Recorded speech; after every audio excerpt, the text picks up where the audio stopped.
राजकोषीय नीति क्या है सर? मौद्रिक नीति क्या है? बहुत कन्फ्यूज़न हो रहा है। तो दोस्तों आज हम समझेंगे कि राजकोषीय नीति क्या होता है और मौद्रिक नीति क्या होता है। राजकोषीय नीति को हम इंग्लिश में बोलते हैं फिस्कल पॉलिसी और मौद्रिक नीति को बोलते हैं मॉनेटरी पॉलिसी। तो देखिए, जो पॉलिसी सरकार के रेवेन्यू और एक्सपेंडिचर से डील करे, यानी कि सरकार के आय और व्यय से डील करे, उसको हम बोलते हैं फिस्कल पॉलिसी। इसको शॉर्ट में हम बजटरी पॉलिसी के नाम से भी जानते हैं।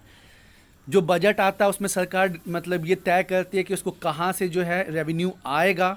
डायरेक्ट टैक्स, इनडायरेक्ट टैक्स, सरकार ने जो लोन दिए हैं उसकी बोरोइंग से, सरकार जो अलग टाइप के फीस चार्ज करती है उससे, और सरकार को कहाँ खर्च करना पड़ेगा। फिर वो डिफेंस हो, सोशल सेक्टर प्रोग्राम्स हो, ये हेल्थ, एजुकेशन, सब्सिडीज़, यहाँ पे सरकार के खर्च होते हैं।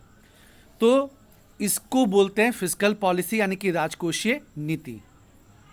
अब इसका ऑब्जेक्टिव क्या होता है? इसका ऑब्जेक्टिव होता है इकोनॉमिक ग्रोथ, आर्थिक विकास करना, पोवर्टी को घटाना, मतलब गरीबी को घटाना, एम्प्लॉयमेंट जनरेशन, रोजगार को क्रिएट करना, उसके बाद प्राइस स्टेबिलिटी, महंगाई को भी कंट्रोल करना, उसके साथ ही साथ आपका जो है इंक्लूसिव ग्रोथ, समावेशी विकास करना। आपको पता ही है कि समाज में एक तबका है जो कि बहुत बैकवर्ड है और भारत एक कल्याणकारी राज्य है। तो इसलिए जब भी बजट बनाया जाता है SC, ST, विमेन और बैकवर्ड क्लास के लिए स्पेशल फोकस रखा जाता है। सबका साथ सबका विकास। उसके साथ ही साथ रिसोर्स मोबिलाइजेशन या रिसोर्स एलोकेशन, संसाधन का जो है उसका प्रॉपर एलोकेट करना।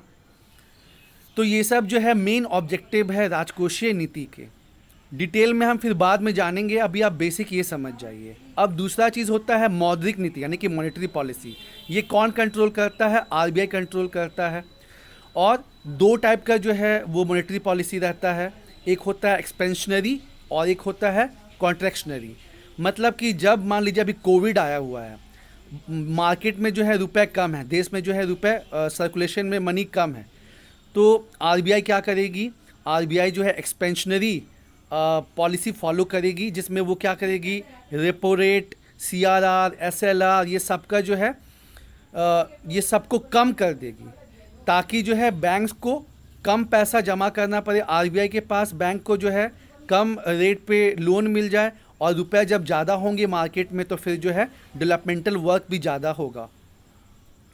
और जब मान लीजिए कि इन केस है कि 7 पे कमीशन जो है उसका रिकमेंडेशन आ गया है और इनकम काफ़ी बढ़ रहा है मार्केट में, सरकार ने भी कुछ ऐसे कदम उठाए हैं कि लोगों के पास आमदनी काफ़ी बढ़ गई है, मार्केट में बहुत ज़्यादा रुपए हैं, तो उस समय RBI क्या फॉलो करती है?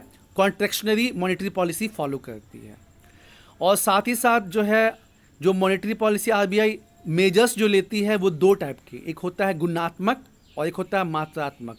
मात्रात्मक में मतलब एक हो गया आपका क्वांटिटेटिव, एक हो गया क्वालिटेटिव। जो क्वांटिटेटिव हो गया उसमें आपका CRR, repo rate, SLR, bank rate, ये सब आता है।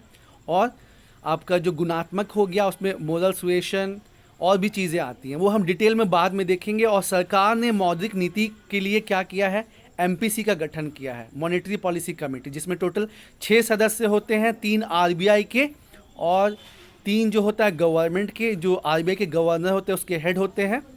और हर 2 महीने पे जो है मौद्रिक समीक्षा की जाती है, और जैसा सिचुएशन है अर्थव्यवस्था का उस हिसाब से मौद्रिक नीति अपनाई जाती है। और ऑब्जेक्टिव क्या रहता है मौद्रिक नीति का? इकोनॉमिक ग्रोथ तो रहेगा ही रहेगा, आर्थिक विकास, फिर प्राइस स्टेबिलिटी करना रहता है, साथ ही साथ जो है प्राइस स्टेबिलिटी मतलब इन्फ्लेशन को कंट्रोल करना, फिर एक्सचेंज रेट, क्योंकि RBI जो है वो बैलेंस ऑफ पेमेंट भी देखती है, भुगतान संतुलन, तो वो देखती है, एक्सचेंज रेट स्टेबिलिटी को भी देखती है। उसके बाद वो बाकी चीज़ों में भी गवर्नमेंट को सपोर्ट करती है। तो दोस्तों उम्मीद है आपको ये दोनों टर्म क्लियर हो गया होगा। फिस्कल पॉलिसी, राजकोषीय नीति, उसको गवर्नमेंट देखती है, और जो मौद्रिक नीति होती है उसको RBI देखती है। स्पेसिफिकली बोले तो MPC, मॉनेटरी पॉलिसी कमेटी देखती है। थैंक यू दोस्तों।